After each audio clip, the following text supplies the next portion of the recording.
Hey, ladies and gentlemen, and welcome back to my reading journey. Hope you're all doing fine, and we're gonna continue with the fourth part of Two Renegades. So let's do this.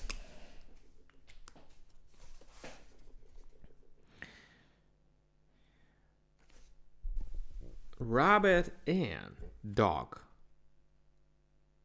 All you want, says I. I guess we are weak on the foreign policy. For a young, says doctor, putting on his specs and talking more mild, you ain't so bad. If you had come from below the line, I reckon I would have liked you right smart. Now, since your country has gone back on you, you have to come to the old doctor, whose cotton you burned, and whose mules you stole, and whose black guys you freed to help you. Ain't that so, young? It is, says I heartily. And let's have a diagnosis of the case right away. For in 2 weeks time, all you can do is to hold an autopsy, and I don't want to be amputated if I can't help it. Now, says Doc, business-like, it's easy enough for you to get out of this scrape. Money'll do it. You've got to pay a long string of them from General Pomposo down to these anthropoid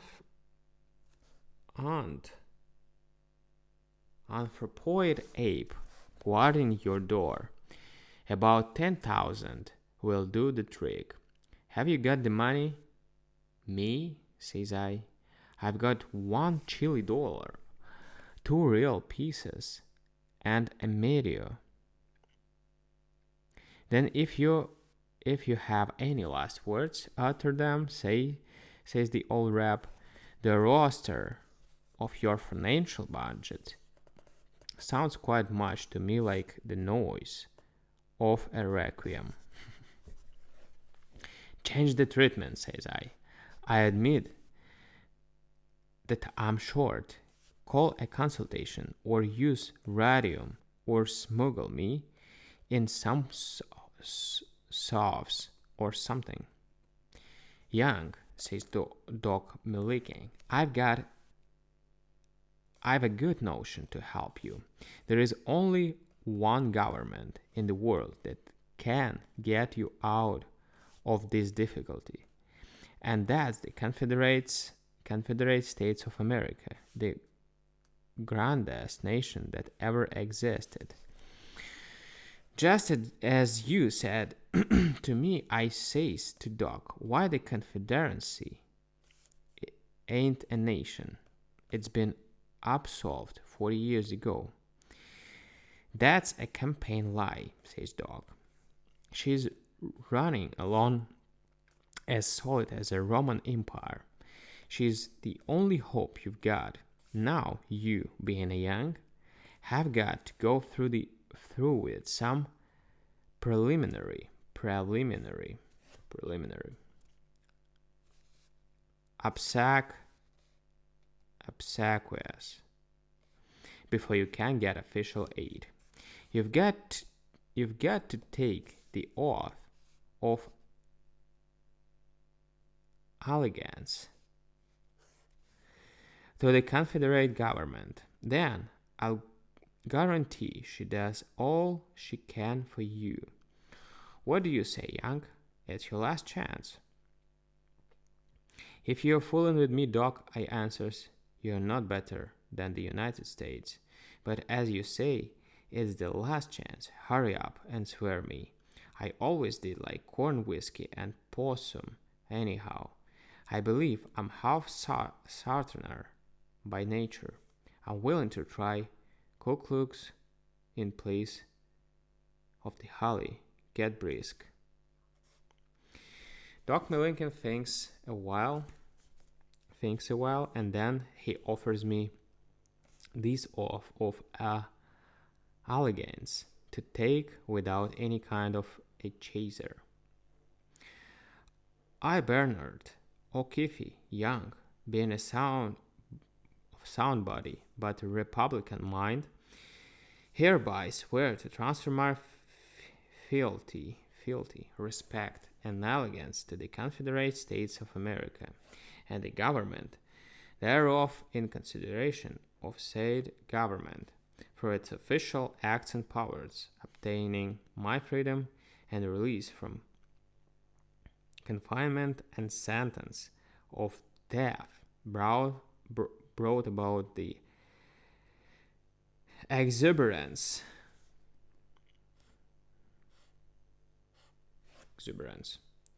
of my Irish proclivities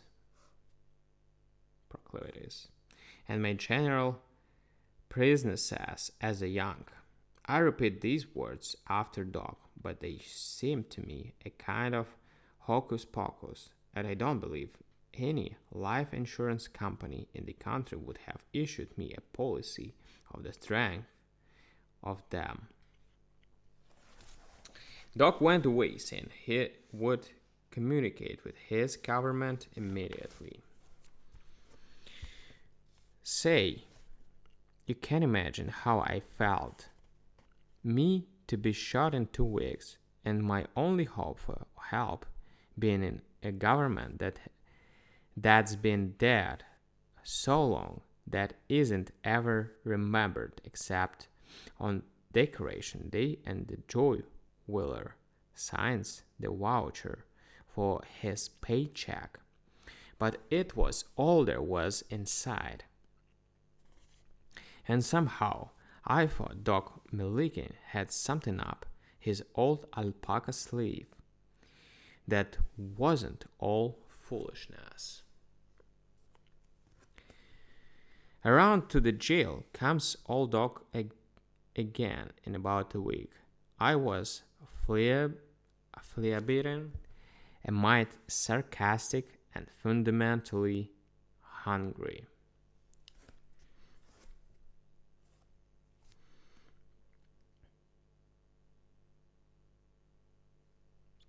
Any Confederate ironclads in the offing? I asked. Do you notice any sounds resembling the approach of Jap stewards, cavalry overland, or Stonewall Jackson sneaking up in the rear? If you do, I wish you'd say so. It is too soon yet for help to come, says Doc.